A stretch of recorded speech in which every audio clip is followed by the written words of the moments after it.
आणि भारतीय यूट्यूबर ज्योती मल्होत्रा पाकिस्तानमधील हाय कमिशनमधल्या दानिश नावाच्या एका अधिकाऱ्याच्या संपर्कात होती आपल्याला माहिती आहे। जसजसा तपास आता पुढे जातोय तसतसे दानिशबद्दलचे धक्कादायक खुलासे सुद्धा समोर येऊ लागलेत। पाकिस्तान हाय कमिशनमध्ये व्हिसा डेस्कवरती अधिकारी असलेल्या दानिशनं भारतामध्ये हेरगिरीचं एक जाळच तयार केलं होतं। वेगवेगळे आमिष दाखवून तर तरुणांना आपल्या जाळ्यात ओढायचा आणि इतकंच नाही तर पाकिस्तानी हाय कमिशनमध्ये बसून तो लाचखोरी सुद्धा करायचा। पाहूया याविषयीचा एक स्पेशल रिपोर्ट।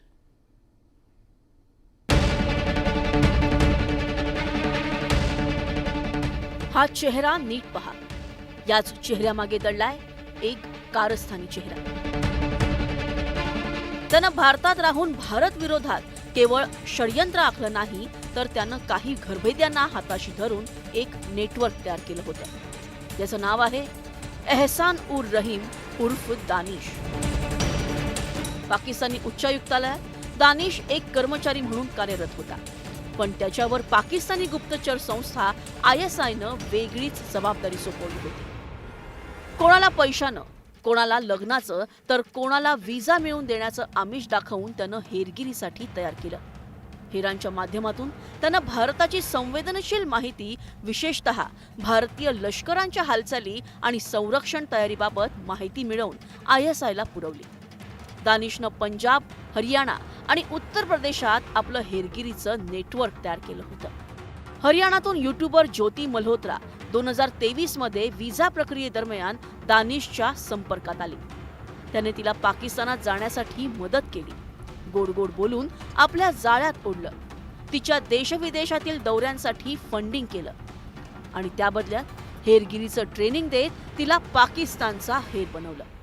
इकडे दानिश एका पाकिस्तानी व्हिसासाठी 5,000ची लाच घेत होता। दानिश सांगेल त्याला यामीन फंडिंग करत होता। दानिशच्या सांगण्यावरून त्यानं घुसखोरांनाही व्हिसासाठी मदत केली होती। यामीननं दोनदा पाकिस्तानचा दौरा केला होता। गजाला आणि दानिशची भेटही व्हिसा निमित्तानं झाली। विधवा असलेल्या गजालाला दानिशनं लग्नाचं आमंत्रण दाखवलं होतं, तसंच पाक व्हिसा मिळवण्यासाठी मदत केली होती। त्यानंतर त्यानं तिला भारतातील लष्करी तळांची माहिती मिळवण्याची कामगिरी दिली, त्या बदल्यात पैसेही देण्यात आले होते। या हेरगिरीसाठी ISI एजंट विक्कीनं दानिशला मदत केली होती। विक्कीनं देवेंद्र सिंग ढिल्लोला हेरलं। देवेंद्र 3000 लोकांसह कर्तारपूर कॉरिडॉरला गेला होता। तिथं त्यांची ओळख विक्कीशी झाली। विक्कीनं त्यांच्या कर्तारपूर दौऱ्यासाठी पैसे दिले। त्यानंतर त्यानं एका महिलेशी देवेंद्रची ओळख करून दिली। देवेंद्र भारतात परतल्यानंतरही त्यांच्या संपर्कात होता। विक्कीनं त्याला एका नंबरवर पैसे पाठवण्यास सांगितले होते आणि एक भारतीय सिम कार्ड मिळवून देण्यास सांगितलं होतं। जितके पण हाय कमिशनर असो किंवा त्यांचं कमिशनरेट असो, ह्या प्रत्येक एम्प्लॉईचं बेसिक काम असतं जे ॲडमिनिस्ट्रेशन असतंच। ह्याच्याशिवाय जितकी त्यांना इंटेलिजन्स गॅदरिंग करता येईल हे करतात आणि दानिश ह्याच्यामध्ये खूप माहिर होता आणि त्यांनी असं नेटवर्क उभं केलं होतं, कारण असे गद्दार कुठल्याही देशात सापडतात आणि त्या गद्दार लोक पैशासाठी आपला देश विकू शकतात आणि दानिशने ते कम्प्लिटली एक्सप्लॉइट केलंय।